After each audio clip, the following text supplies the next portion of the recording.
नमस्कार, आपके साथ मैं हूं ऋतिक सविता।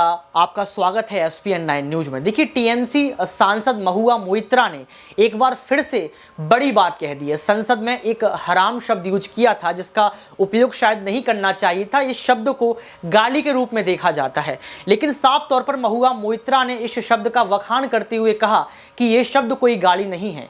लेकिन यह शब्द गाली है कि नहीं, ये आपको तय करना है, क्योंकि इस तरीके के शब्द कहीं ना कहीं उपयोग में लाए जाते हैं। इन शब्दों पर राजनीति होती है, लेकिन महुआ मोइत्रा ने साफ तौर पर इससे इनकार कर दिया कि यह शब्द गाली नहीं है। क्या कुछ कहा है आपको बताएंगे, खबर को आप तक पहुंचाएंगे।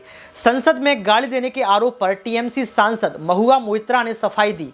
महुआ मोइत्रा ने कहा कि जो कहा है वो गाली नहीं। यदि कोई हिंदी में इस शब्द का कोई और मतलब समझता है तो मेरी दिक्कत नहीं है। उन्होंने कहा, हराम शब्द का अर्थ कुछ पाप पूर्ण या जो वर्जित है। अरबी शब्दों की मेरी समझ में मैंने जो कहा उसका शाब्दिक अनुवाद पापी है। यानी कि उन्होंने कहा कि जो शब्द मैंने यूज किया है संसद में वो गाली नहीं है, उस शब्द का मतलब है पापी। यानी कि पापी कोई गाली नहीं होती है। ऐसा कौन समझा रहा है? टीएमसी सांसद महुआ मोइत्रा। टीएमसी सांसद महुआ मोइत्रा के भाषण पर बीते दिनों में संसद में बीजेपी ने काफ़ी हंगामा किया था। और आपको बता दें कि यहाँ पर महुआ मोइत्रा के इस शब्द को लेकर राजनीति गर्म हो गई। बीजेपी पार्टी के तमाम नेताओं ने इस्तीफे की मांग कर ली और ये कह दिया कि महुआ मोइत्रा भले ही कटाक्ष करती हैं, भले ही अच्छा बोलती हैं, लेकिन अपने बोलचाल की भाषा का प्रयोग, जो शैली यूज करती हैं, उसको देखती नहीं है। तो आप मुझे बताइए कि जिस तरीके की बात यहाँ पर महुआ मोइत्री ने कही है, ये बात ठीक है?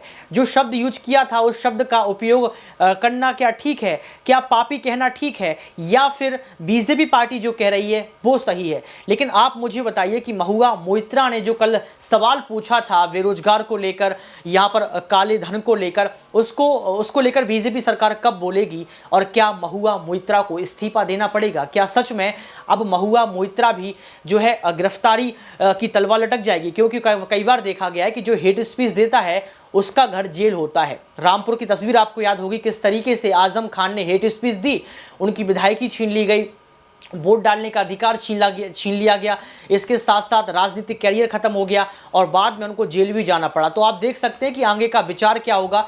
लेकिन महुआ मोइत्रा ने जो सफाई दी है, इससे अगर आप सहमत हैं तो कमेंट बॉक्स में जरूर बताएं। आज की इस खास रिपोर्ट में बस इतना ही। देखते रहिए SPN9 न्यूज।